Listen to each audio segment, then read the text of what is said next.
Welcome to another Mother Fiction Writers podcast. I'm your host, Stevie, and I'm really excited to talk with author Allie Shante today. She is the author of Living Legend, and unfortunately, I have not finished it quite yet because my 2023 just doesn't want to let me finish anything on time.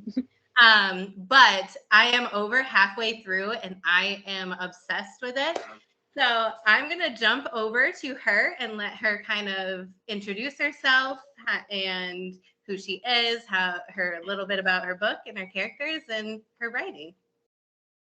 Okay, so I'm Allie Shante, and as you said, I've written the book one of my Living Legend series, Living Legend, and that's a adult fantasy romance book with angels, demons, and magic. And me, on the other hand, I just consider myself a tiny demon who is a dog mom of two, and I'm a wife to a guy in the military. So this is kind of like what I do when I'm not working, because I'm a glorified pill slinger, because I'm a pharmacy tech on the side. Oh, gotcha. Yeah, that's awesome. I always wonder how people kind of are able to balance the writing and the publishing with when they're also working. And so do you work full time then as well? Yeah, I work 40 hours, and it's hard. It's definitely difficult. I get home usually around like 8 o'clock if I'm working my normal schedule, and then me and my one of my best friends will get on and like sprint right at like 10:30, 11. I'm a whole bunch of a night owl. So yeah, I am too. Yeah.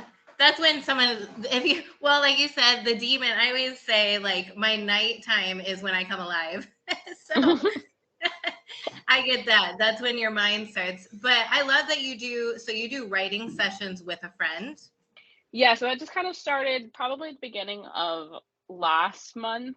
I know we just got into August, but like it was the very beginning, like a little bit close. It was like a little bit after 4th of July, and we just decided to like it's this app called like O-Write on the computer, and we don't really follow it like sprint wise, like we don't really do the timer or anything, but like we get on FaceTime and we'll write, and then we'll occasionally be like, what are you writing? And like, what are you writing? And then we'll like send each other, because there's a chat function, so like we'll send each other like little like teasers and snippets of stuff, and then like we'll talk about whatever we're writing. That's perfect. That's awesome to have someone like in your corner like that. And oh yeah and a little, because I've done that a little bit too, but I'm always afraid to kind of like really settle a time with someone, because I'm afraid I'm going to be like really distracted and stuff, but I would love to kind of ask you more questions about that and stuff and how that kind of works.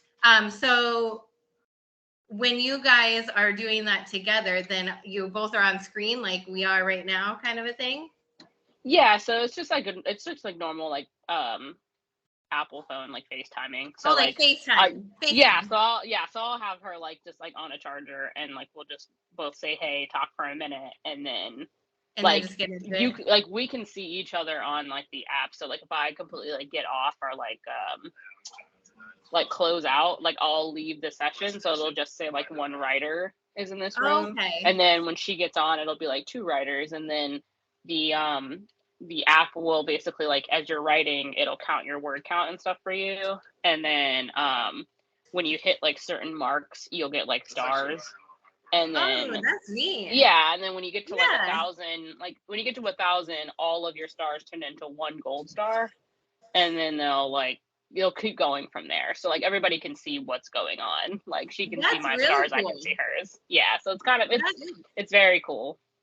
And that's like a kind of a really good way to kind of keep you like with the stars, almost like as an incentive to be like, I'm on a roll, keep going, I'm almost there, Yeah, it's very accountability. Yeah, it's very like accountability, especially with her. I mean, like we talk for a good like hour and stuff, and then we'll get back to whatever, and she'll be listening to music and I'll be kind of doing my own thing. And then I don't really look at word count so much. I probably should, but I'm definitely one of those writers that I kind of just write to write, and then I'll look at the word count and be like, oh no, that chapter is probably going to be like 100 pages long. Yeah, no, I get that because actually that's one of my questions because I am not so much either. I usually am not, you know how with a lot of whether it's Word or other like Scrivener and stuff, they'll have a little tally and below that says your word count is this Yeah. much. I kind of always have that hidden and stuff because I would rather just free write and then figure it out later. Oh, this is how much I wrote later. You know, this is how much I wrote today. Is that kind of how you do it too, or? Um, I think that I've gotten away from like really considering like word count as like a priority. I think with me is that I always know that I write more detail than necessary. And so I'm always gonna just cut it out later, or my editor will just do it for me because she just after book one, I think that she's kind of understood where I'm at, and she can probably stop trying to give me notes on being too detailed, and she should just Yeah. cut stuff whenever she feels like she needs to Like cut things. she understands now. Yeah.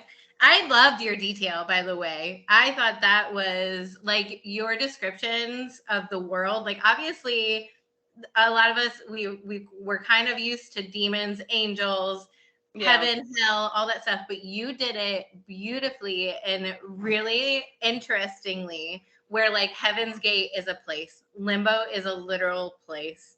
All these different things are literal little places that you can picture in your head, you know? Yeah. That's Like with me in settings, it's I will be the first person to say that I absolutely hate writing setting. Like I don't like it. I can do well, it, but like it's like the yeah. last thing I want to be doing is like describing a new place.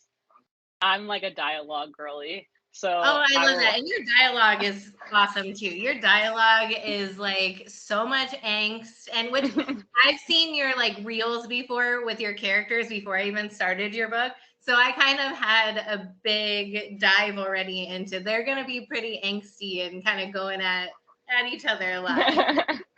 Yeah, I try not to give too much away in the reels, but I'm like a lot of people that haven't read the book and then they look at the reels and they're like, "Oh, like I should definitely read this." I kind of just wanted to give them a taste of like what it probably will be when they read it because I tried to be as accurate to the character as possible. I was like, Yeah. No, you're good. You're good at it. Like now that I've met your characters, I love. And Danny, I mean, I feel like anyone would absolutely fall head over heel. Like talk about just a hardcore badass, like from the way she looks, from the way she acts, like she is just tough nails. And I love it. So I'm actually going to dive in and ask you what came first. Was it your characters or the like plot?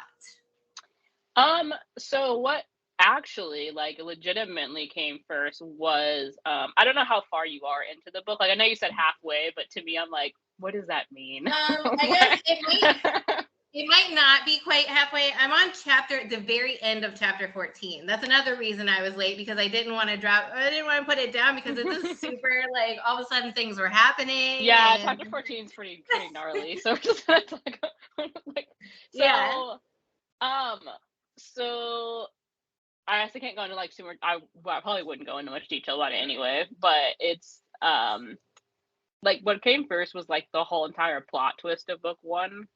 Okay. I wrote around that.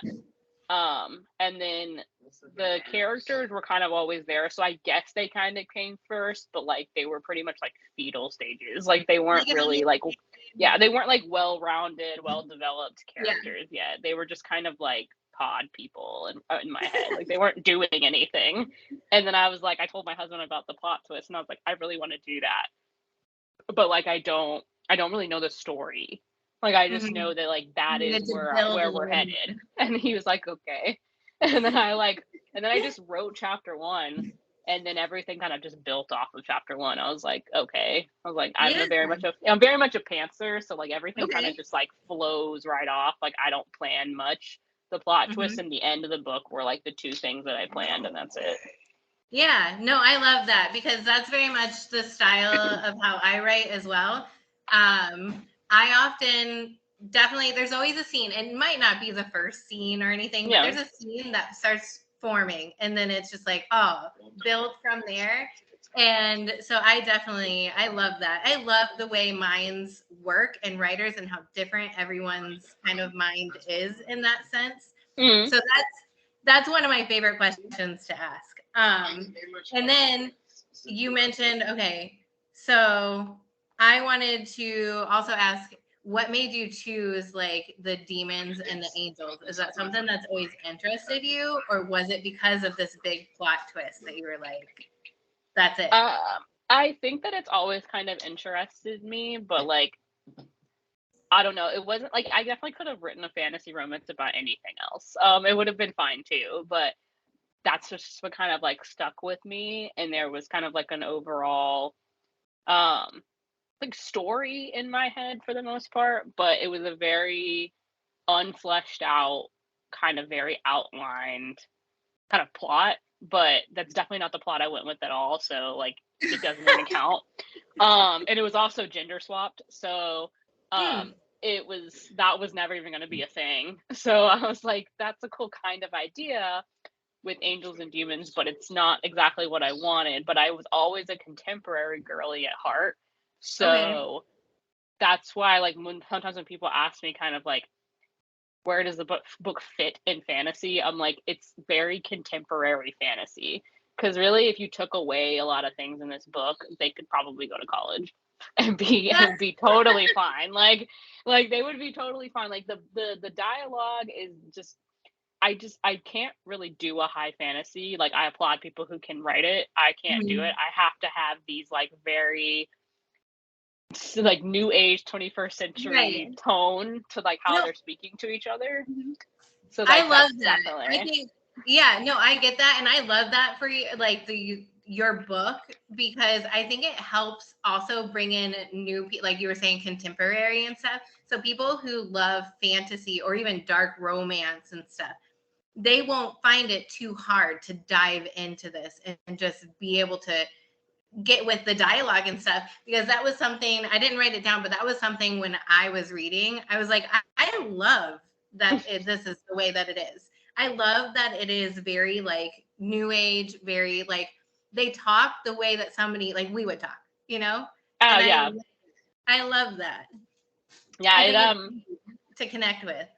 yeah, it was definitely something where I definitely tell people that it's a good, like, if you don't know whether or not you like fantasy romance at all, like, I mean, if you want to try my book out as like your first run, then I think it's a good place to start, because it's Mhm. not super overwhelming. Like the settings are not hard to pronounce. Like it's everything is kind of like in your face, like it's all Right. kind of right there. And I mean, it has so many elements to it that I think it keeps readers' attention, but I mean, everybody reading subjective at the end of the day. So, I mean, it may not be Right. everybody's cup of tea, but I always say it's like a good starter. So if you don't want to go into like the Brandon Sanderson fantasies of the world where it's Right. like I know. Or like very, George R. R. very, Martin. very high fantasy.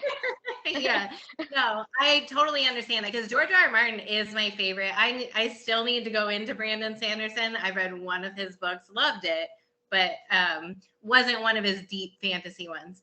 Yeah. But I really love that your book was kind of the blend and kind of made it that way a Yeah. lot, like um and I do think that there's a lot of that's what's so great about indie authors, you know, we're Yeah. able to do stuff like that where we're able to be like, I want to have big, whether it's deep settings or smaller settings, but I want to be able to just have them, instead of saying arse or whatever, I want them to say ass, and I want them to say whatever like we say nowadays. You know what I Yeah. mean? Like I love that. I think that's so great. I was just like, I already have to world build. I already have to create magic. I was like, I'm not about to create a language. Like, we're just Right? all gonna say the same thing. Yeah, We all know what the F word is, so just say it. Like, exactly. Yep.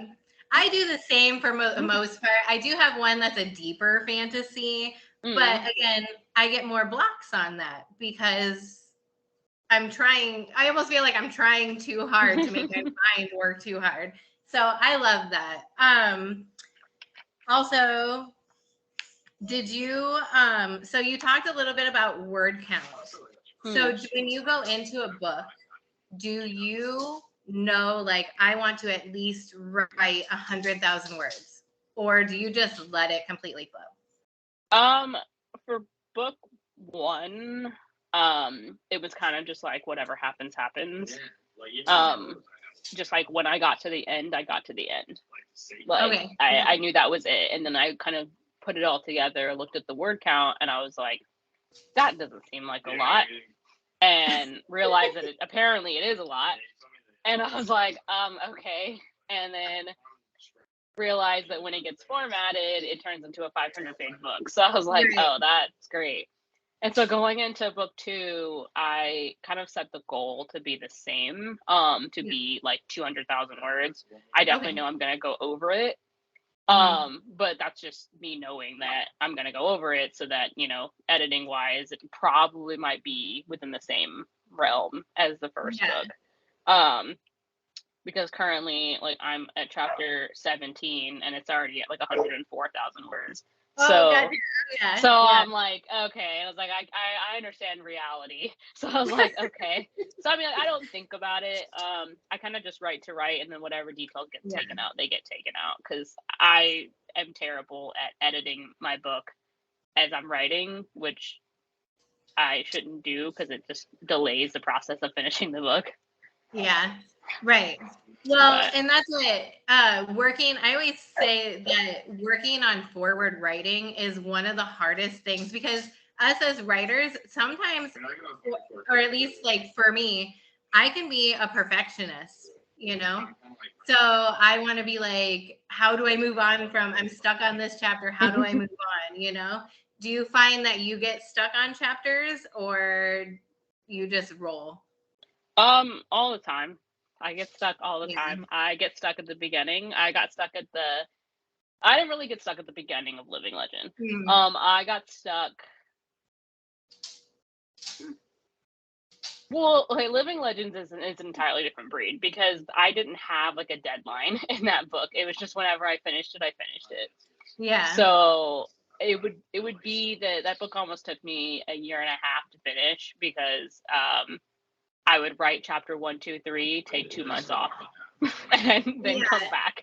So it was a little bit different, but I think if I had to really think about it, I mean, I did have a little bit of like a block-ish situation, probably like after like 12 and 13 got finished, because I was like, I know what I want to do, but then we're kind of at like this nitty-gritty point in the book where like the love is there, but it's not there, and then the sequels will be coming out, and I'm like, all right, and like my heart is pumping while I'm writing it, so I'm like, I can't. It's like there's always a point when you're writing and in a book, even when you're reading, where the book, here was the beginning, now here's the end.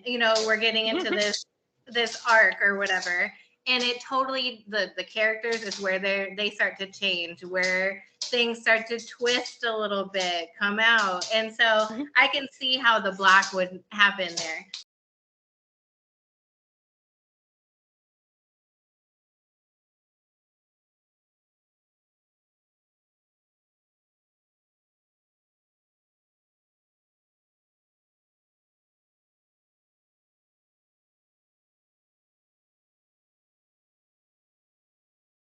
Legendary, it was more that me starting it was the issue, because I took like a mini break after Living Legend came out to like breathe, and then coming back into this with characters that have whole new emotions, whole new things have happened to them, they're at a whole new point in all of their like personalities.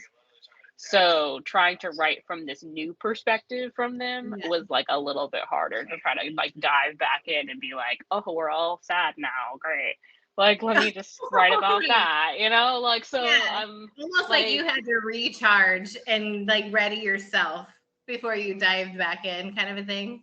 Yeah, there were definitely things that were like familiar to me again as like their creator, so I'm writing from Nick's perspective, being chapter 1 in Legendary, I was like, oh, and I was like, we're still simping, great, like this is so familiar to me, let's just keep pining over this girl, like let's pretend like we don't love her, like that's fine, that's great, like that was, so like it was very warm and familiar writing from like that for that end, and I was like, okay, I can do this.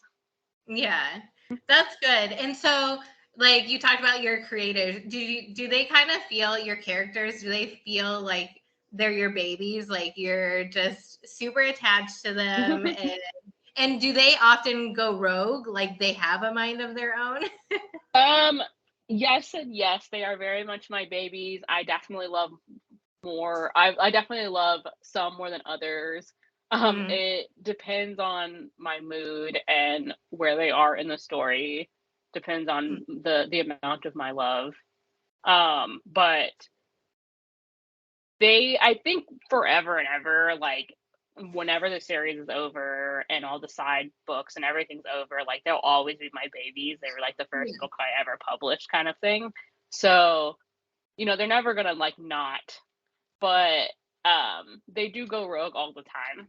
Yeah. So it's not really going rogue, honestly. It's that they have opinions and then I'm like, I'll think about it. And then they're like, okay, well, it's happening anyway. Like, Right. so it's basically like they've already done it and I've yet to write it, and then somehow it gets written and they're like, Yeah. see, See. it's gonna happen anyway. And I was like, great. Like it was a lot of, there's one particular thing, you haven't gotten there yet if you're at 14, but like there's a particular thing that happened that it kind of just happened like when I wrote it. And when my husband read it, he was like, when did you decide to do that? And I was like, I don't know, 5 minutes ago. I was Right. like, Like when as she I was was like, writing. this is gonna happen right now. And I was like, oh, nice.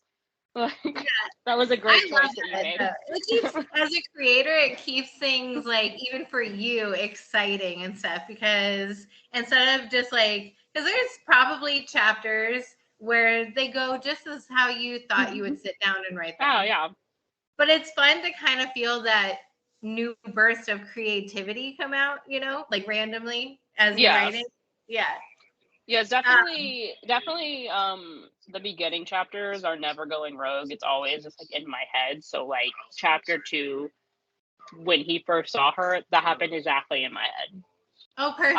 I was like, this is the moment of no return for you. Like, I just said, who doesn't love a guy who falls first? Like that's always like yeah, a smooth moment. it was always gonna happen like that. It was 100%. This man was never gonna fight it. Like it was, I mean, he's gonna fight it, but he was like never gonna fight me. So it Yeah. was like that's gonna happen that way. The only thing that he kind of made his own choice with was like I would have probably had them together a lot sooner, Gotcha. but he was like, no. He's too So pissed. I was like, okay, we'll wait 12 chapters for you to get your life right. that's, Right. that's I know fine. before you get on my where Like, that's awesome. Okay, so you talked a little bit about book 2 and how you needed to kind of step away for a little bit before you went in. So how yeah. has writing book 2 process been for you? It's been good. I've written a lot more since doing my like sprinting things like Mm. almost every night with like my friends. So I've definitely buzzed through like three three or four chapters in like less time than I normally would. Okay. Um, but it's been smooth-ish. It's just the issue with like adding new characters and creating more plot. And I've added like more plot twists in this book, and it's just like it's adding a lot of information that I didn't originally plan. Yeah. And then trying to flesh out a story that was never really fleshed out to begin with. And I'm just like building on it. Mhm. So like it all has an ending that's in my head, but it's just like getting there, and I'm just a Right. sucker for like pieces and adding more pieces and adding more pieces, but like I don't know how they fit, and I'm like, this just sounds really cool. Yeah, So I'm I like, know, right. we're just I gonna know. add it because it sounds cool. Right. No, I totally understand that. And then do you feel like in the middle, like you said, you usually know how the beginnings go, you know how the end, and even like stretches maybe like towards like the beginning, middle, and the beginning or middle end, but that very middle part, do you find it's almost like not really a drag to write, but that's where the overwhelm or the blocks can happen sometimes? Like, Um, it did ish. I think with me, because I think so right now I'm pretty past halfway of the book.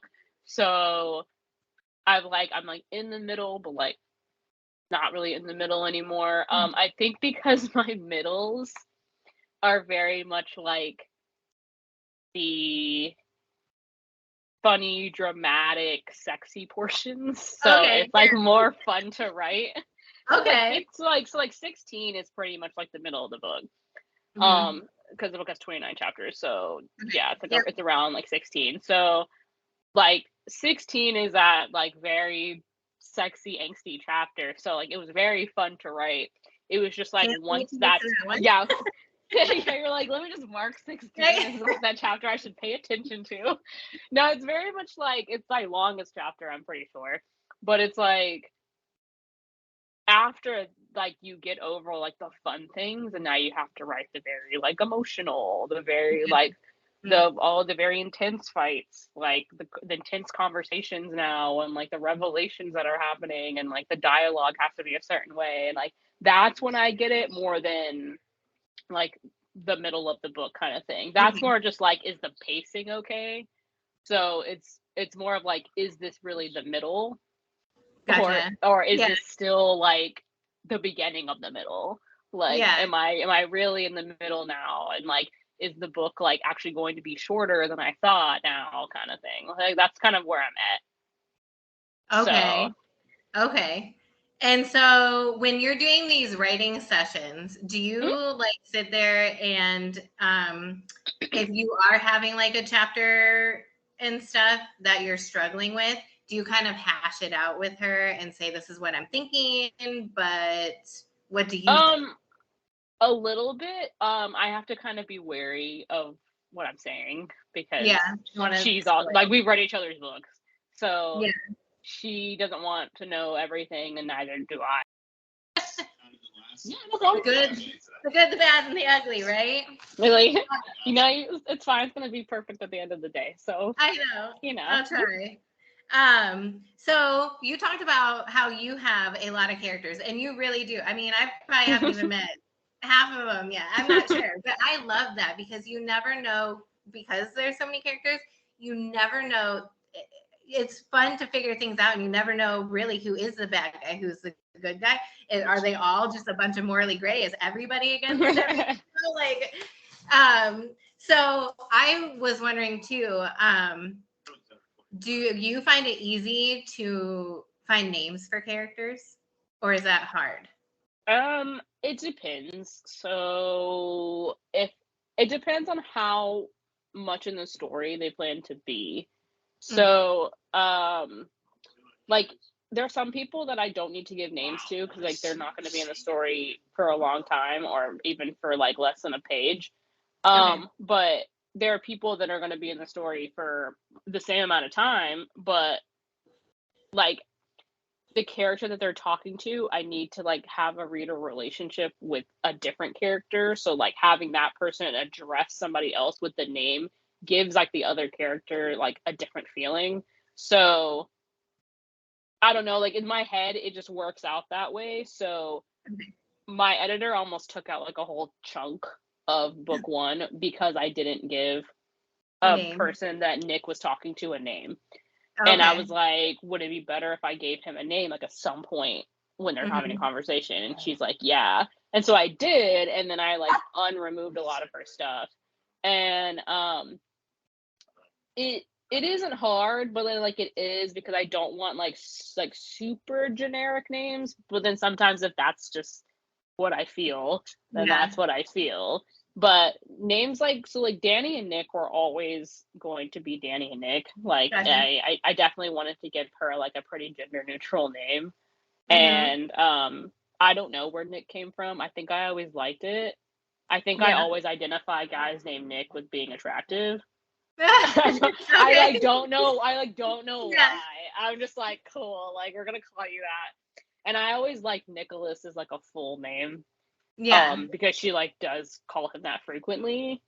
And I was like, okay, I needed like, but I also needed a transitional name. So I needed him to be Nicholas and then him to be Nick at Gotcha. other times. And because there was a particular cute moment for them where that's going to be important. But like the transition of full name to not full name. Yeah. and like Elise and Reese, I think like Reese came before her. Like Okay. in my head, he came before her, and my husband actually picked out Elise. Okay. So I like that. That's cool. I Hmm. think he based her off of like a League of Legends character or something. Oh, gotcha. Yeah. So Like I this was is like, nice and clean. okay, accuracy, I guess. And I Yeah. didn't mean for their names to rhyme. I didn't mean for any of that. So I'll just Yeah. kind of like, Yeah. and then like everybody, like Jonah, Marcus, Ariel, they all just kind of came out as I was writing, and I was like, that sounds fine. That sounds fine. Right. Like Natalia sounds very magical, so we're just gonna go with Right. that. Oh, So yeah. Yeah. No, I think a lot of like your angelic people, your angels and stuff, they have perfect names like Nick and Nicholas. Like that is kind of, I think because of the, not really that it's like simple, but that it is kind of it's an older kind of a name. So it kind of works that way yeah, without it being where then you're throwing in like all the really like medieval type stuff, like not quite that yeah. old. I'm just like people. Like I always make the jokes about like nobody has ever really thought my book it has any like biblical tendency, but I always make the joke that if anybody did, I'd be like, this is a wrong section for you. Like this is not at all what you think this book's about to be. Like I'm just be like, I mean, they get together in like a biblical sense, but not like in a way that you think. Like it's Yeah. fine. You're not gonna find cherub angels in this book at all. Curse and drink beer. I was like, because I felt like it. Right. Because they're my angels. Like I was not gonna make them have chastity and like do all Yeah. like I wasn't gonna pull that card. I was like I could, but I just wasn't interested. So I was like, No, no, I they're love gonna that you be did that. they're gonna jump scare everybody. So Mhm. it's like it was a great time like creating them. Like Yeah. as like making them their own characters. Although in the book it's kind of I can't really see them without each other. Okay. So like Mhm. I can't really like if I had to go back and I created the book with only, Elise, Danny, and Nick, it would just be really weird. Gotcha. Yeah. Like I Like you needed definitely that whole group. Yeah. Kind of a thing. like it's a Yeah. very character driven story. And I've had people say, it's a very plot driven story. And I'm like, I don't know, I guess. I was like, I Right. mean, I feel like without the characters, the story would be really bland. Yeah. Well, and again, it's all about perspective, right? How somebody Yeah. takes the story. And sometimes someone who is a big reader of plot driven, that's what they're going to see. Someone who's Yeah. really reads for characters, they're going to see the character driven part. So it really Yeah. is a perspective thing. I do Even think when it's we have it in our heads as one way. I do think it's kind of interesting. Like the way I think about the book is obviously like I'm gonna sing its praises and think it's great, and I'll definitely listen to other people's kind of perspectives on it. But the one thing I always think is funny is that because it is a fantasy romance, that there's always the line of like romance and plot. So like the line of when there's like too much romance and like you're not talking about like the overall book a lot, you're focusing so much on like the main two people that it's happening to. And with me, I kind of always kind of backlash that by saying like their romance, quote unquote, is part of the plot. Like Gotcha. Yes. like their romance is the plot. Like it's a piece of it. Like without it, it Mhm. would just kind of like it really wouldn't like chapter 2 wouldn't make any sense. Like he can find her attractive and then there's like no really I wouldn't do anything with it if it wasn't a Right. part of the plot. So I'm like, I mean, so I guess it's 100% plot driven if I'm like throwing the romance in there, but very much like I wanted the romance to be like one Intertwined. with Yeah. the plot. No, I Yeah. love that because that's where. So I actually had this conversation with someone on the podcast last time where I love that also for indie authors because you're not stuck with just the strict. Are you just writing romance? Are you just writing sci-fi, fantasy? You are very much free to blend, and I love that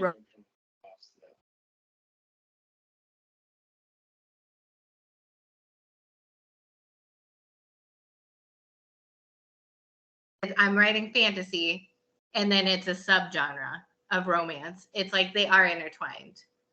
Did you Oh lose me? yeah. Oh, I okay. lost you for like a half a second, but then Okay. I still heard you. So I was like, you were still Okay. talking, but like you kind of froze, but like you were still talking. So I was like, okay, I can still follow it. Gotcha. Okay. But no, I definitely wanted it to be. It was never not going to have a romance in it. I could definitely read books without it, but I Right. was always here for the romance, and I was always here for the pining main male character. Yeah.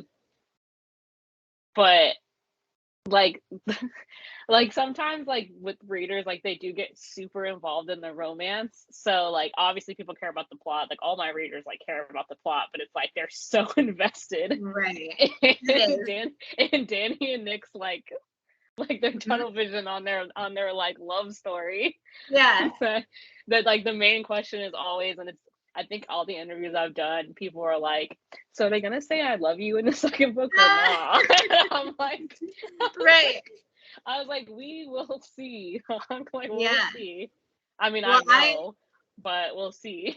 yeah, I won't ask you that question, but I do know that I'm invested in the romance, but I'm also invested in your world building and I'm a world building like lover though. Like that's something Yeah. like you're saying character driven through plot driven and stuff. I love characters. And of course that's gonna make me, if I don't like a character, if I cannot relate with a character or they just anger me in some way, Yeah. I can't get through the book usually, No, that makes but sense. I love plots. Like, and you are doing such a great. From what I read, obviously, I wanted to finish, but I mean, you read a good chunk. You read enough to like give like somebody a solid like retelling of what you've read. Like it's not like you're on chapter 2 and you can like make a decision yet. yeah. Like you're far enough to where like you could probably tell somebody like if you plan to finish it or not at this point. Oh, 100%. Yeah. And also, like I said, your world building is just, I love it. It's fire and it's like not overwhelming where you're like Yeah. ticking off, like, wait, now I need this and I need that. And where, let me look at the map quick, that kind of stuff. Even though I love that too, but I love when it's also just, you can easily follow along and be like, here's where they are. Oh, that's where. Yeah. And do you find, okay, so you've said that things just kind of come, you're not a great, or it's not setting for you, you love, Yeah. but do you find that you see the worlds as you write, that kind of a thing? Can you? Yes, it's very in the moment. So like I had no idea what Heaven's Gate looked like until I started writing it, because technically like I didn't until chapter 2. So I knew in chapter 1 we weren't going to be there for very long. So I didn't really, I gave you like a hint of what purgatory and where she lived, like where that was, but like I was like, we're not going to be there for very long, so I'm not going to like completely focus on it, but I'm going to give you enough to hold you. But I really want you to like be introduced to these characters more than anything else. Yeah.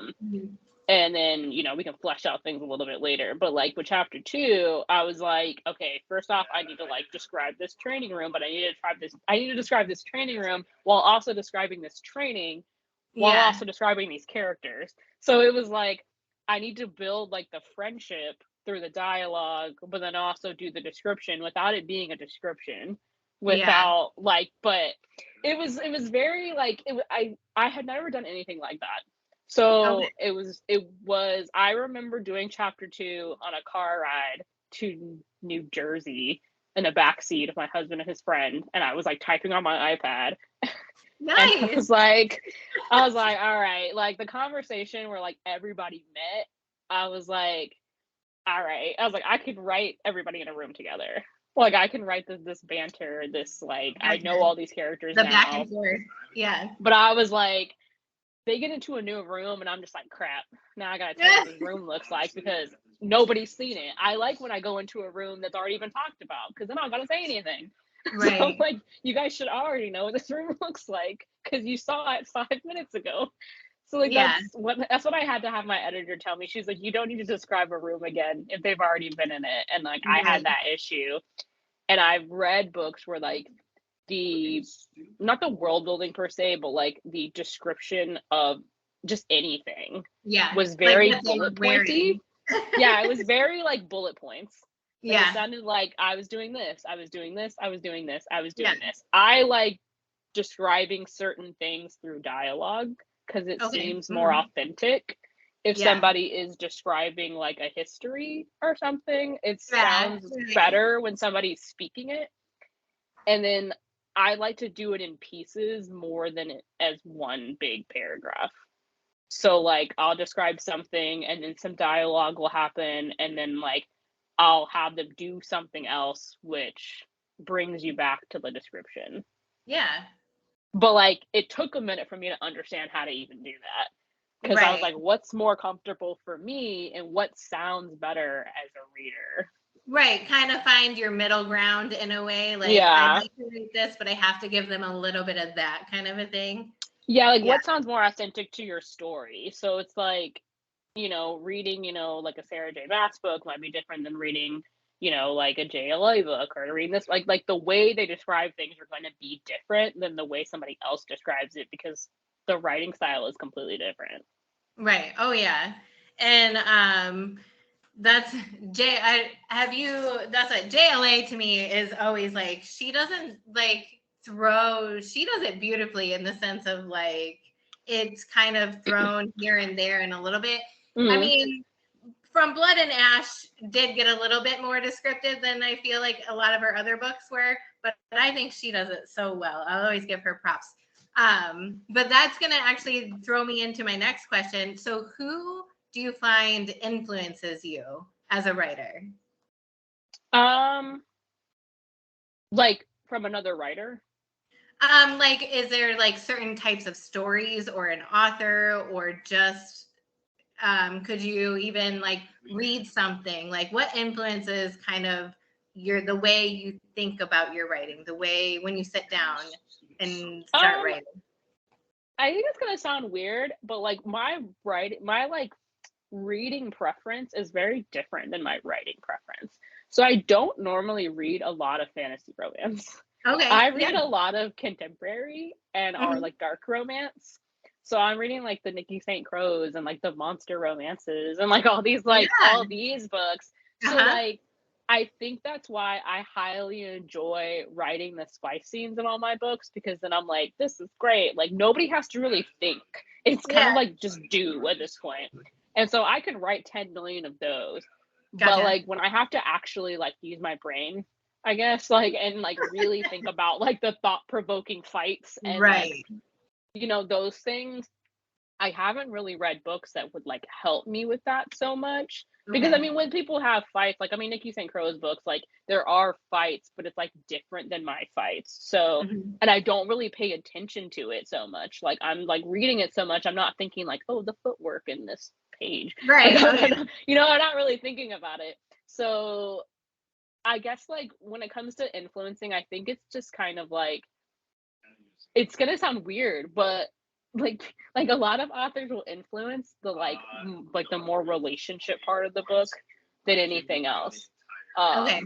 Because like the fantasy is all me, like it's all in my head, so it can go whatever way I would like without the help of like with anybody. Because I mean, it's a fantasy world, so if I wanted to have a dragon, if I want to have a dragon that made eggs, I definitely could. Like, like if I wanted to, like have a dragon that breathed like dry ice, that would be great. Right. I could do that. Nobody can tell me I'm wrong.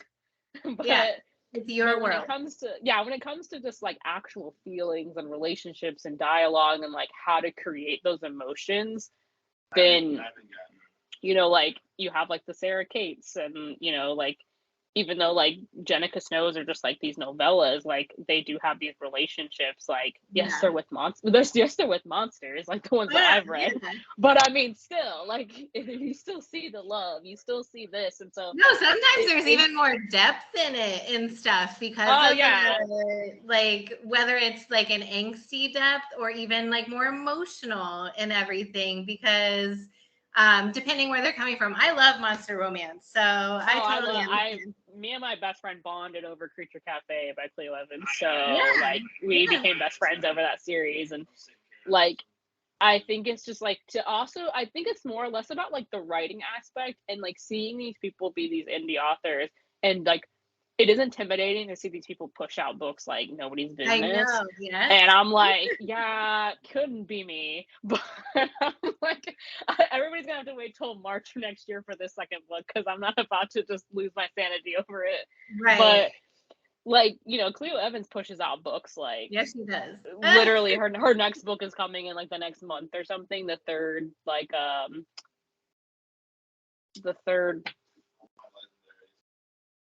whatever that told. She's making like another series, and it was like thieves and monsters and Right. queens and monsters like that. Like she's doing another one, and I'm just like to see these people pushing out all these books, and Jenica Snow has this huge like backlist, and like they're doing all of these things, and I'm like, it's really inspiring. Also because these people are just like great humans at the end of the day. So it's not even like you can be like upset because like it's not like they're terrible people. Like they're legitimately great people.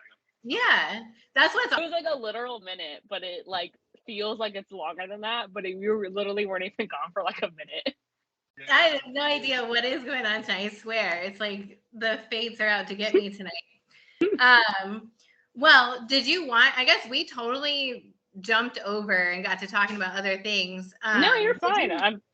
Did you want to do some snippets or anything? You don't have to if you don't want to. That's up to you.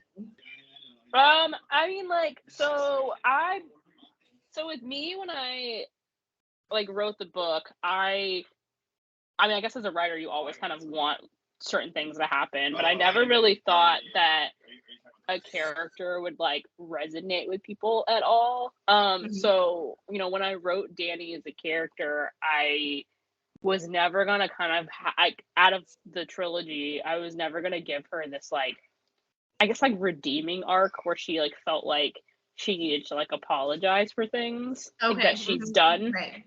And you know, I've had like, it's very few, but like that's enough for me, of people who, you know, like that she is so like headstrong and very much like knows who she is, and like yes, she's attracted to Nick, and yes, she likes him a lot, but it's like like you're great, but like I'm great too. So like I'm awesome, but you're like okay. But like it's fine. Like it's very much the like I want you energy, but like I don't need you. You know, like you're so that's the kind of energy she'll kind of exude throughout all three books. But there was like a particular line, and it's in chapter 22, I think. That's not a spoiler or anything like that. It's just a line that gets said, and I made a sticker out of it because people liked it a lot. And she's basically like, they're fighting, and she basically tells him that what's the exact line? It's like lines were like, you kind of like out of like, I mean, it's around like 400 some pages, but it's like you finally kind of get her to like really say like what's like on her mind. Gotcha. And it's like, this is how he feels, but this is how she feels. You know, so and then you kind of like get her taste of her, even though they're that far of getting to know each other, kind of a thing. Yeah. I don't know why I can't find it. I literally know I'm right here though. Like I know where it is, but it's like everything's like in the same like color. So I feel like if it was like a different color font, I'd be like, this is what it is. That one was in bold. No, it was like something along the line of like, it's like pretty simple. I think it's pretty simple letting somebody be exactly who they are or something like that. Okay. And within the conversation, it makes complete sense. It's like a real big based on what they're talking about. Because there are plenty of times in this book where people loved Nick, didn't like Nick, loved Nick, didn't like Nick, and I was like, well, because Nick's a backslider. Like he's 100%, and I will literally throw this man under the bus, and I created him.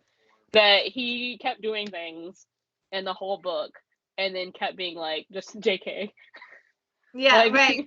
like, he would be like, that's great. Oh, just you took kidding. that seriously? Like, I was joking, JK. Like, so it's very much like he doesn't, like, he knows what he wants, but he doesn't know what he wants because he's like gotcha. he's very much a rule follower, will always be that way. Yeah, like that's the reason why he does. Yeah, he's starting to kind of. She's making him kind of question things, but then he's like, but I'm still. He's doing his own thing though, so he's the hero complex is complexing. So we're Gotcha. Yep. He's 100%. I'm like, if you weren't so cute, I would probably backhand you, but I can't because it's fun. You do things that are like cute and bantery because you like her so much, but then he's like, I probably shouldn't. Like, I'm pretty sure my best friend, she annotated and like highlighted and stuff in my book, and she was showing me all the things that she wrote, and I'm just cracking up because she did a video, I think, blind reacting to like chapter 12, and she's like, I was dying. She was like, did she just punch him? I was so confused. I was like, of course she did. Right. She's like, wait. she's like, wait, what's happening right now? She was like, I was not expecting any of that. She's like, but, and then when she got to the end of 12. But it was like so it's like a character fitting. You know what I mean? It's like, of course she did that. What? You know, that kind of course she punched him in the face. She was like, I like this. I like this a lot. Yeah. And then she gets to the end of chapter 12 and she was just like, wait. She was like, he liked it. She's like, bro, you love that. Like, she's like, where are you going? So I'm so confused. She's like, wait, is he just cold shouldering her now? I was like, yeah, pretty much. She's like, I'm so confused. That is so confused. Characters, like, you've done it so well, and it's like that's what's these little cute and funny and humorous tidbits are what's ultimately seeming like that's what's fitting them together. And I love it. It's awesome. Yeah, it's like I think with them, like, they have their own specific dialogues, like, where I definitely wanted to create them to be for different entities. Like, if they were speaking, like, you would know who's talking without really seeing the name of who's speaking. Yeah. And I definitely wanted to give them their own voices, you know, like and I think they do. I don't think they sound the same at all. And I definitely tried to be like, Elise is very loud, Reese is very nonchalant. Like, you know, Nick is very hard-headed, whereas like, you know, like whereas Danny is very well-rounded. Yeah. So no, you've done that well. Yeah. Thank you. Yeah, I definitely tried, and I definitely had to fix a lot of things, and I gave a lot of lines to different people. Like, it started out being, this person said it, and I was like, I don't really like that. This person has said it. Great. I was like, writing so many characters, I tend to forget how many people are in the room, though, so. Okay, and then I was gonna actually bring this up before, and then we probably got cut off or something. Do you have a list of your characters, like, or do you? I have a list of the important ones. Okay. Like, I have a list of the ones that are reoccurring. So, like, even if they occurred once, like, but I know they're gonna come back, I write them down. But if they're not gonna come back, then I especially have them written down and characteristics if I ever plan to get art done of them. That I kind of need to remember what they look like. So in the beginning I didn't. So there was like a point, I think in like chapter 1 and 2, my friend read it and then told me that I gave this one person like 2 different eye colors. Oh gosh. And I was like, oh no. And like that's happened, but then now, like, you know, like I remember everybody and that's fine. But at the time it was just like very overwhelming. And when I write anybody new, I do have to write them down. But you know, if they're like fleeting, I'm just kind of like, okay, like you're like you have a name, good for you, but one off. Like, nobody's gonna see you again. Right. It's like nobody in the story is gonna ever see you again. Like, if any breeder liked you, they probably shouldn't. Because you're not gonna be seen ever again. You're not gonna die. You're just not gonna be seen. This is just you. Yeah. You were literally just there. Also, like Pinterest boards? Do you kind of like flip through that when you're trying to develop a character or anything, or something else? So I have a Pinterest board for all 3 books, Okay. generally. So it's just like Mhm. a general living legend Pinterest board. It's like a general legendary Pinterest board. The Gotcha. general book 3 Pinterest board. Yeah. There's no like organization in it. All 4 of my main characters have Pinterest boards. Okay. Because I focus more on them than anything, and so everybody else is kind of just like there. But for the most part, like, not really. Like, anybody new, I don't. Yeah. Only because, like, especially if they're so, like, people like Ariel and Jonah, like, I have an idea of what they look like in my head. So, like, if I just look up a lot of actors that I think about when I'm writing it. Okay. So They're not it's not. Pinterest worthy. Yeah, like I have friends that are literally when they were reading it, or be like, "What does this person actually look like? Because I need to know if they're attractive or not." I was Gotcha. like, Yeah. I was Yeah. like, okay, and she's like, "I feel like everybody's attractive in this book, even if I hate them." I was Yep. like, okay. That's kind of what I've been picturing myself. Like I sent like because she was just like, I don't really like Ariel. She's like, but I feel like he's kind of hot. And I was like, but I probably shouldn't like him. I was like, I can send you a photo. And so I sent her a picture and she's like, I can work with that. I was like, okay. I love And it. the same thing with Jonah. I was like, just picture that, but like, with less hair, I guess. I was like, I don't know. Right. The certain person. Yeah. No, I love Yeah. that. No, I guess ultimately, if I'm reading a fictional character or something, for the most part, I don't care what their body type is or anything like that. You're most likely, you're attractive. You're attractive in any shape, form, all that eye color. You're attractive. Unless the character has specifically said that you were Yeah. unattractive, You're I'm like, going to assume that you're attractive. right. I mean, I read about dragon men and little people with skulls and stuff, and I'm like, you're attractive. Yeah, I'm like reading C.M. Nascosta's like Morning Glory Milking Farm, and I was like, that Minotaur is Oh, probably attractive. Like, like yeah, read that. with your bull Yeah. nose ring, like definitely attractive. Don't Yeah, ask me no, how the I haven't kissing read works, that one yet, but I did read a Minotaur one, and there's this other Minotaur. Was it Minotaurs and Mantras? And I'm oh, like, the Ashley Bennett book. he's Yeah, I'm he's reading that right probably now. very attractive. Yeah. Yeah, he's a good like I think because the book is for like the older generation. Like she wrote it for like the people like Mhm. past their 40s. So Yeah. like it's the because I've already read the Muscles and Monsters and Okay. Pinnacles and Triathlons, I'm and still yet so to dive into those. I want to. They're on my TBR though. But yeah, definitely read those before Monsters and Minotaurs because like Monsters okay. and Minotaurs is their mom, Gotcha. Okay. and so the other 2 are like her kids, and then this is the mom. Oh, this is okay. I just So kind of like one that pulls characters and kind of that gives them their own book. yeah. Yeah. I like that. That's great writing in my mind. And it's a good way to stick with a world that you love Yeah. and not have to leave it because it's hard to leave a world you love. Yeah, that's kind of like one of my readers, she was my ARC reader, she literally sent me videos of herself like reading my book at certain points just because she was like, I'm getting close to the end and I'm freaking out. And I'm like, Great. it's fine.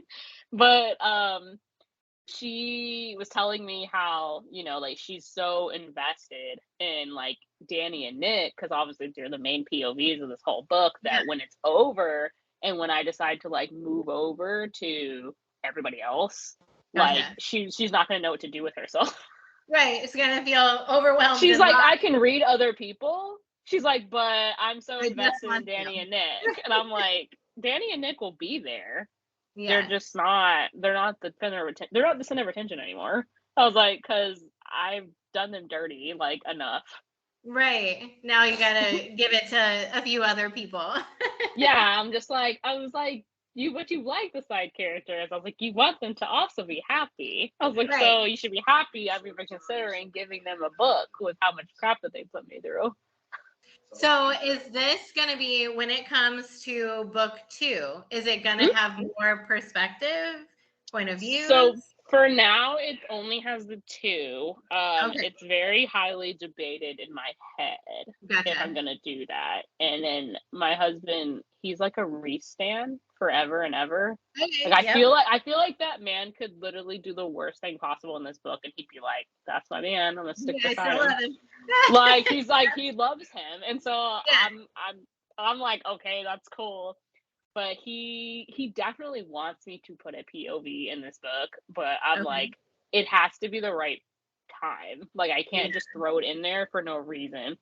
Because because the way that I created their characters is kind of like they are their own people. So like if they're going to speak, there has to be like a reason for them to get their own POV. Right. Like I Like can't just throw it in you're gonna put randomly. their heads. Yeah.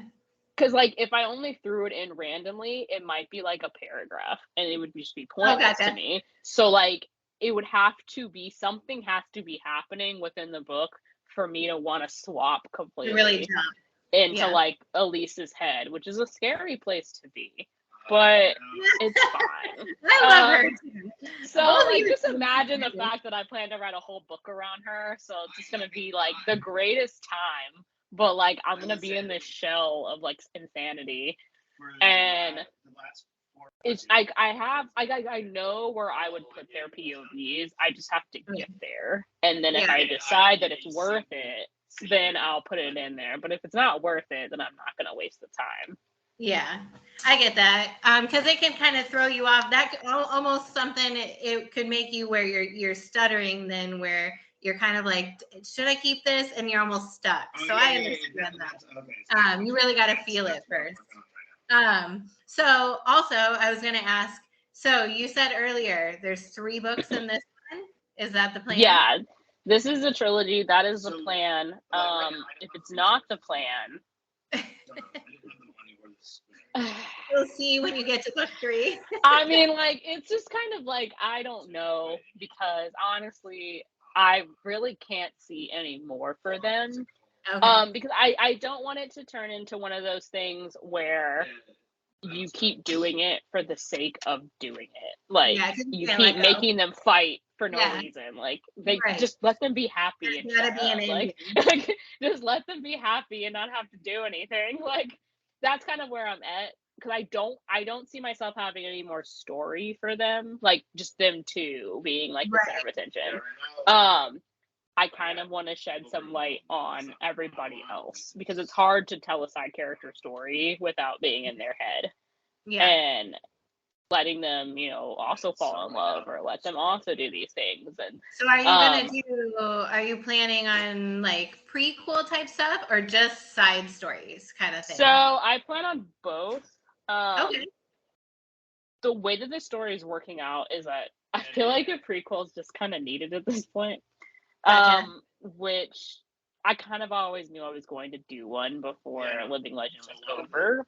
Yeah. Primarily because everybody's kind of obsessed with Nick's dad Yeah. and Mhm. would like to understand this man. Right. Um, I mean, people would like to get with Nick's dad. I Yeah. was like, I'm I guessing there's didn't a create lot him. more I didn't in it. create him for all that. Like, I literally created him as a good dad who could cook and who could like I do mean, other there was things. one line, I can't remember what it was. It was one that I had just read right before we got on here. And I was like, wait. Can you please tell me more about this guy? So I get it. You're like Nick. You're like Mick. I was like, your dad. You and your dad. Like, I can see what happened.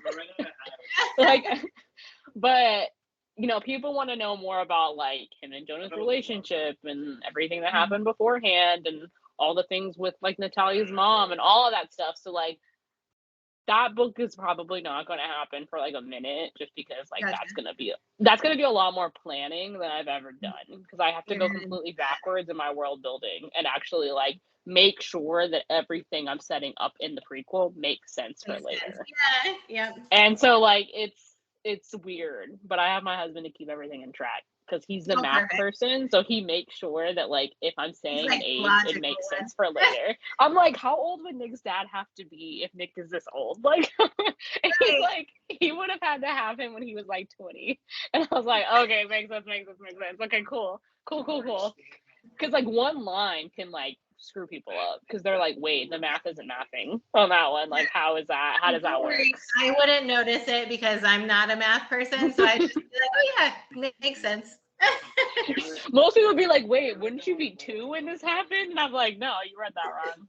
Like, Yeah, that's not what that happened. yeah. But I definitely want a prequel, and then a recent release will get their own book. I've kind of yet to decide if it's going to be like a duet type book, like to roll off of each other, or if they'll be just 2 complete standalones. Okay. And then I have like a secret project novella that's in my head. Nice. So Yeah. I already told my husband about it, and I was like, I already know how I'm gonna market it. I already know everything, but it won't happen until like book 2, 3, and the sides are out. Gotcha. So is this still part of this world? It's still part of the same world because I can't. Yeah, it's still part of the same world. I can't seem to let go. So no. We're still in the Danny, Nick, Reese, Elise universe. Gotcha. I love that. It's perfect. Like I said, it is hard to break. You fall in love with these characters. You fall in love with the world, and you just feel like you're not done yet with the world itself.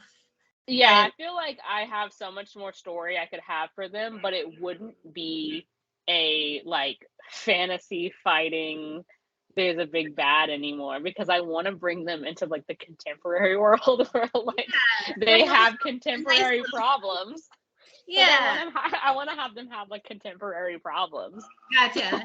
But I can't. But then I don't know what magical thing to happen, because everything that's happening is pretty big for them. So like once it's over, I would have to create this like catastrophic thing to happen that like all of them need to be involved in again. Right. And so like once the sides are over, it's kind of like, I don't really know what else to do with you, unless I wanted to just write like small short stories of like their life after all of this stuff is happening. And those are always fun. Yeah, those are then fun. I'll probably do that. Like they'll have Christmas together or something. Oh, perfect. Yeah. Like I already have like a Christmas story where they talk about Krampus. Yeah. I love it. Sounds perfect. Yeah, like I had that in my head for a while. I told my friend that. I was like, I kind of have a Christmas like short story of like Nick trying to explain to Danny about what Santa Claus is, and like then he tells her about Krampus, and she's like, I kind of like Krampus way more because Santa Claus sounds creepy. And then it's just like this life lesson of like Christmas, but it turns spicy because I can't just write anything normally. No, I can't write normal things. I'm the same way. Yep. So I have a few more questions. Yeah. So I was going to ask you, so you have a lot of like, also, there's spice, but there's also like the blood and the gore a little bit and stuff. So do you find those kind of scenes easy to write or hard? Like fight scenes? Fighting, yeah. In the beginning, because I don't watch a lot of things that have a lot of fighting. So nor have I ever held a sword in my hand. Right. So I definitely had to wiki like sword stances and like sword fighting. And a lot of fighting scenes are like tend to be the same dialogue. So like unless they're doing like weird tricks that people don't know about, it's very much like, and then finding a word for sword that's not sword. I know, because you feel like you're just saying that. Yeah. So it's like weapon, blade, silver, steel. Right. Well, and then also being a writer, you're like, wait, what is it? Something so there's a word that sheathed. That could be spicy, and then you're trying to write it in a battle scene, and I'm like, maybe not. Yeah, I think I've used that word twice ever. And I was like, and they were both used for just general fighting. But I think it's sometimes hard depending. So if they're like training fighting, so like chapter 2 and chapter 5, when like they're just train fighting, nobody's actually trying to like hurt people. that's a little bit easier because it's a little bit slower. More fun and Because so like with him and Reese training, that was very much an introductory to them, yeah. but it was I like very much like, it was very much introducing Nick being really good at a sword. So like, and then with him and Danny, it was very much like flirting on top of training, on top of like sword skill. So, but then with the fighting, it's kind of like I have to remember that there is more than the POV. Like, I can't There's just do Danny in a fight because I can't forget that it's not just Danny. It's Elise and it's Nick and it's Reese. Right. So that's when I feel like third person is best in fights, because then you can kind of just talk about whoever, and like you can't say that person rules the POV or not. But when it's just one person, when it's first person, I have to remember to describe what everybody else is doing. Right. You have to kind of give little.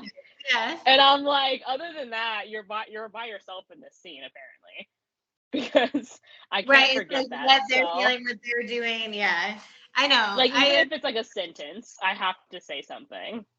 Yeah. But they're not hard. They're fun.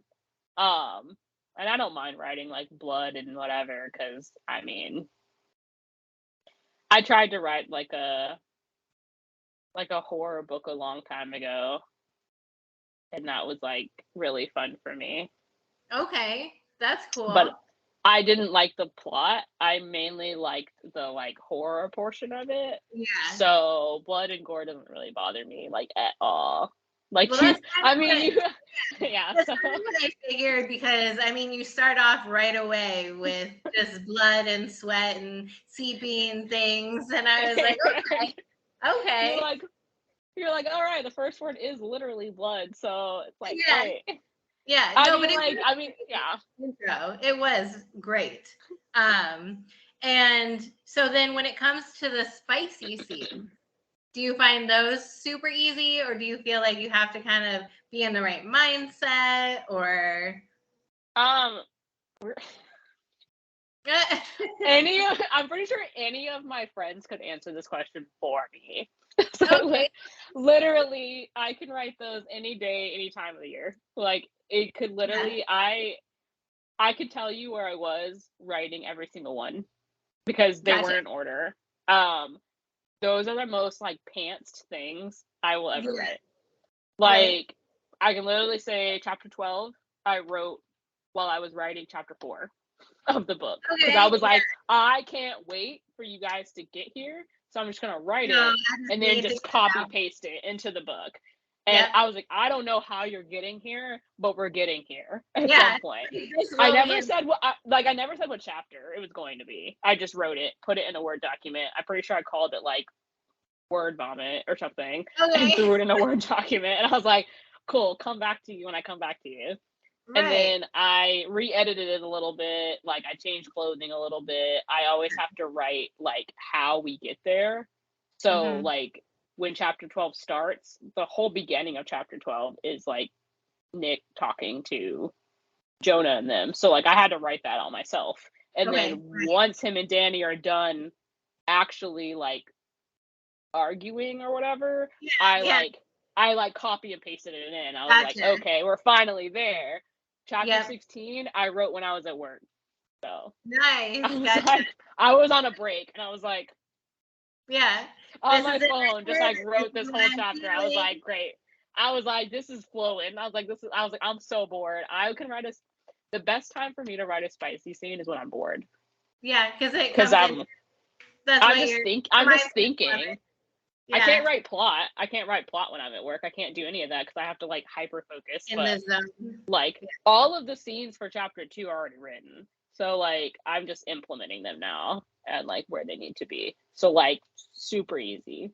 I will change them to make them like, it's gonna sound bad, but like I change them to make them like worse. Like, they are great, and then I'm like, you need more even worse. I'm gonna need you to give me more. Okay, like I feel like you're giving me a lot less, and it's book 2 now, so I'm gonna need you to like amp it up, because you can't be hesitating anymore now.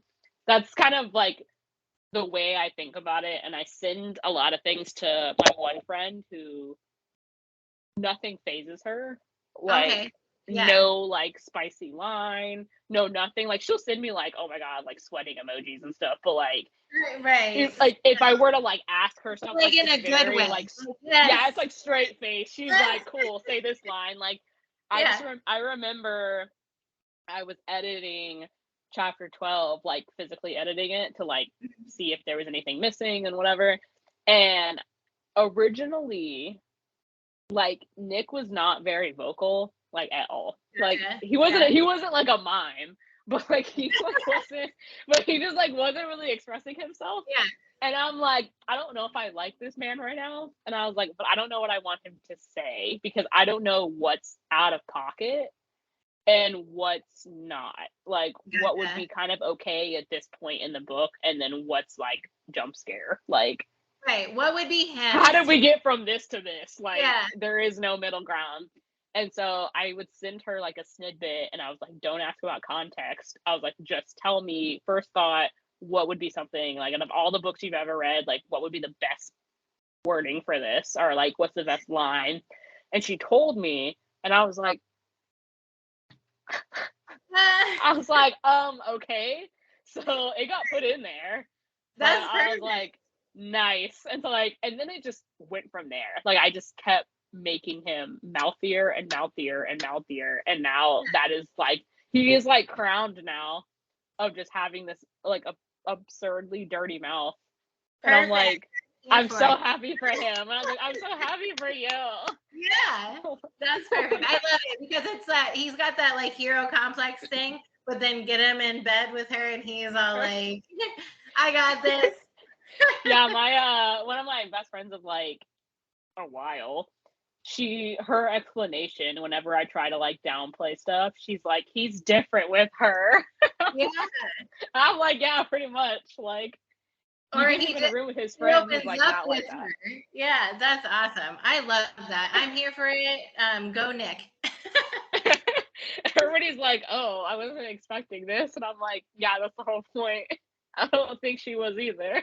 Right. So I'm just gonna say But that. Like, that's like the part that's what's like the connection for them. Like you were just saying, so then he's almost like comfortable to be like, you bring this out of me, and she's like, and I like that you're like that. There is the connection.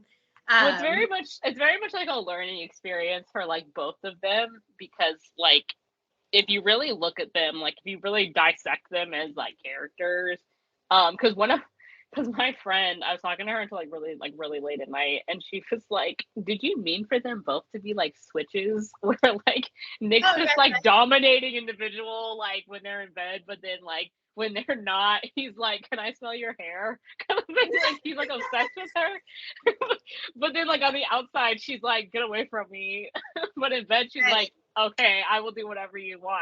Like I was like, not really, but that's just the way that it panned out. right. It's like the characters know. They're like, this is what's gonna happen during this scene. This Scene. is how we are. And then next chapter, it's like, never mind. I'm gonna be going. I'll go back to my original personality. Yeah. No, but that's great. There's so many books, like also monster romances. So many Mm. monster romances are like that. Like one person is the docile one or whatever, but then you get them in the bedroom and it's like, whoa, now that person's flipped gears or like the monster is like broody and angry, but then he Yeah, becomes like the dominated one. So you're just like confusion, but I'm here for the confusion. yeah, I didn't expect this, but I like it. Yeah. Yeah, it's very Um, odd. It's very odd because I feel like I have to like deliver now with it. So like when I'm writing scenes now, I'm like, is it enough? I was like, are you doing enough to please all the women in the world that are oh, obsessed with you now? I know. I'm like, not just the woman you're obsessed with, but like all the women that are obsessed with you. Yeah, But I don't want to like make him so much of like where it's not that becomes believable. that becomes his personality now, kind of a thing. Yeah, because his personality has not changed from Yeah, like book one to book two. It's just that he's now just very aware of that he's dumb. So like he's just kind of like very aware of himself and like his obsession. But like it's a healthy obsession. It's just that it's the things that he has to like learn now that obviously his life isn't exactly the way that he thought. So now it's more of like a reevaluation. Gotcha. Okay, so I think that was all of my questions. Yeah. If there was anything else that you wanted to throw in there, you have more to talk book 2 release if you want. So book 2 is going to release in March of next year. I haven't really figured out a date. Obviously I don't really want it to come out the same day as book 1 did, which is March 1st. Gotcha. So I'll probably maybe like push it a day after or something. Yeah. But that could become the thing. Yeah, like 1, 2, 3. No, yeah. It's definitely gonna come out then. So like ARC signups and all those things will be in the next like few months. Nice. Okay. And then I definitely know ARCs are gonna come out probably like middle of January, just because I'm already gonna have it. So I mean, why hold on to it when I could just like give it out? Yeah. And I mean, it gives people more time because it will be like a pretty hefty book. So yeah, I want to give people the time to be able to realistically have the time into it. Yeah. Like just to kind of like relieve like the I didn't have time reason. And so like leave it up to the only like family emergency or like something happened or whatever, like those things that, you know, realistically happen. So like that's fine. And so like those will happen. The blurb is coming out at the end of this month. And then I think that's pretty much it for like most things. And then after book 2 releases, then I'll start writing book 3 and go back into my cover reveal. When did you? Yeah, I have not done the cover reveal. So the cover will be out in October because that's when it's getting done. So I'll probably reveal it like maybe a week after I get the cover. I completely forgot about that. I was like, I feel like there was something I need to remember, but I don't remember what it is. And I was like, oh yeah, it's the cover. That'll get done in October, so I'm excited about that. So the one thing about a great timeline, I hope to meet it at this point. But the thing about book 2 that, you know, book 1 to me was a very like mild on, you know, there was the obvious like blood and gore and, you know, language and alcohol use sometimes and kind of whatever, like things like the general things that you'll see a lot in like fantasies and whatnot. But book 2 definitely has a different vibe. It's just they're still like the blood and the gore, and obviously there's the cursing. I can't get away from that. But there's that, and then there's, you know, the sexually explicit scenes, and then there's all these things. But book 2 does come with the mental health aspect. That I will like be content warning with the book. And like that's one of the things that, you know, will be a little bit different and have a little bit more of like an emotional impact in this book for both characters involved, because, you know, when you do finish the book, it's safe to understand that the things that happen will kind of stay with certain people and they don't really work on it in the right way. So it's a lot of that. So, and it's a lot of harboring those feelings, and I definitely wanted to like bring that out in like the best way. But it is like the way it's being written is that it's like snippets of being seen, and then eventually it all comes to like a head. So like I feel like people think this book's gonna be 100% this like comedy, but like romantic, and I'm like, no, there's gonna be a big section on emotional health in this book, like while also being romantically involved. But it's like this series arc, you know, like this one is kind of like twists and big battles and like, but like you said, the thickness of stuff. and then they have a connection now. So you got to dive deeper into everything they've gone through, the emotional and how people would kind of overcome that emotion or not overcome that emotion. Yeah. Yeah. Well, it's definitely about like I definitely kept the tone of book one because like there's not really much I guess of a mystery aspect in this anymore. It's mainly like a tunnel vision mission that they're all on, with the side plots of we like each other, but like what does that mean? Yeah. And like I want you, but like I don't understand like Gotcha. what wanting you means like Yeah. for us when this is over, kind of thing. And you know, like they have the whole aspect of like being a team, but you know, it's like it's kind of hard to describe, like not like for a spoiler aspect. It's just that it's one of those things that in my head it makes complete sense on what's Yeah. going on individually. But Right. it's almost like I forgot who, I think one of my friends said it in her like review, where she was basically saying that Nick and Danny are on different journeys individually, but like it's almost like the same, but like in a different way. But they're gonna each handle it in a different way in their Yeah, own. so it's like she's very much like in her own head, like I'm pretty much like what like whoever like wants, like I'm the issue, Mm, but like I'm involving all these people in the issue who gotcha. like aren't the issue. And then Nick has his own like obviously like things aren't being told to me in the best way or at all, and I'm like Yeah. venturing out doing these things, but like So like I can't follow what the is it all, rules. but yeah, it's like Yeah. what is it all for at the end of the day? Gotcha. Like all these Mhm. rules that I'm supposed to follow, but then all of this is BS. So But that like makes your characters human, right? That's what yeah, it makes them definitely gives real. them depth.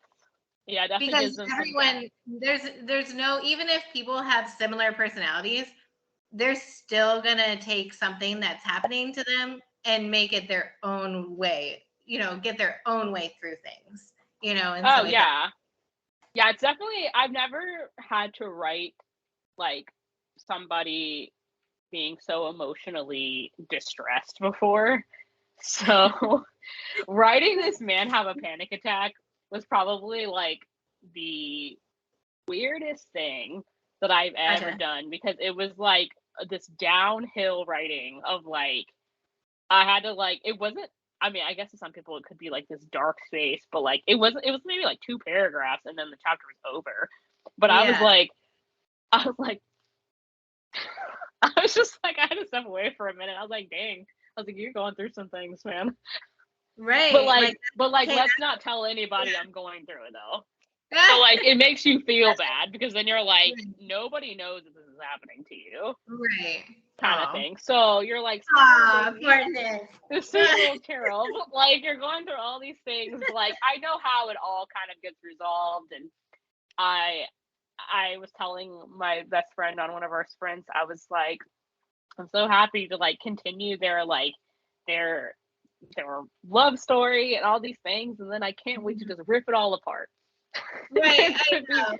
like That's I cannot wait to get them this close, and then just other and things then you happen. just destroy it.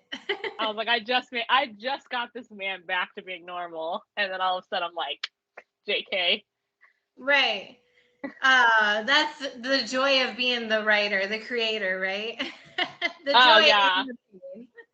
Yeah, like most people like to like kill off characters and things, but I think I'm like so attached to mine where like I probably like cannot see like any of like the main people like dying at any Gotcha. point. Like it, I couldn't really see it. Everybody else is free game at this point, but like Yeah. just not them. I get more joy out of like making them unhappy. Gotcha. Not Have really like like yeah, little like downfalls, but then but you can rise above it. It's all right. We'll figure yeah, it out. I'm like, you got this. Like Yeah. it's fine. Like I like doing that. I like when they're like fighting. Like even if it's just like friend fighting and they get over it, like I like those moments when you're like, stop yelling at each other. Like, Yeah. you guys are friends. Like, Right. like, Nick and Start Reese are fighting, acting. and I'm just like, mom and dad are fighting, guys. Like, Right. they'll be friends again, but like, they're just man fighting right now. So it's literally fine.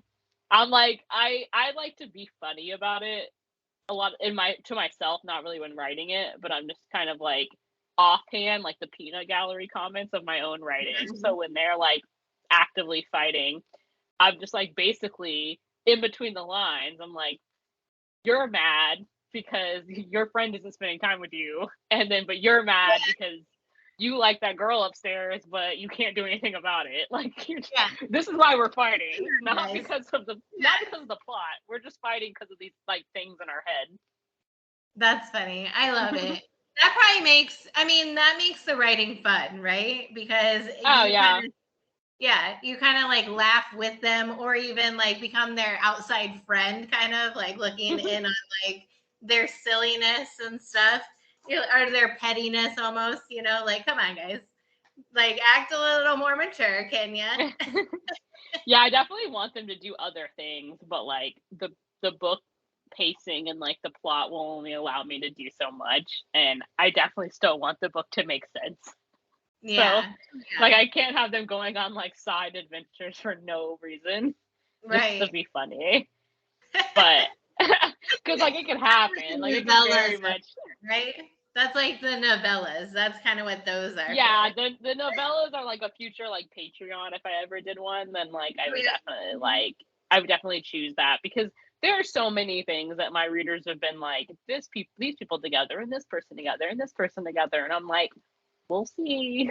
Like, not saying it's not true, but it's amazing what people pick up on. Like, not like in the plot. I mean, just like generally, just like for future like relationships or future friendships, and they're like I can see kind of like, well, maybe I didn't see that, but maybe we can work on something here. Well, one of my like readers, I came home and told my husband, and I was like, read this for me, and he like read it, and I was like, and I scrolled up, and I was like, read the last part, and he just looked at me, and I was like, why is she completely right though? Like, but I never told her that she's right. She just told me what her like ships but you're were, like, like let me everybody. write this down for later notes. Well, the thing is, like, I already have like all of the happy endings, so like I know who everybody's gonna end up with. Okay. And so I didn't think that she was gonna write me her thoughts, and then she did that, and I was like, huh. I was like, well, that's completely correct, but I'm not gonna tell you that you're right. Yeah. I was like, so we're just gonna have to see. I love that. See, that's awesome. See, that's why that alone should show you that you're doing something right. People are connecting, people are talking, people are writing. I know that I've got a group here at home. We love to give recommendations.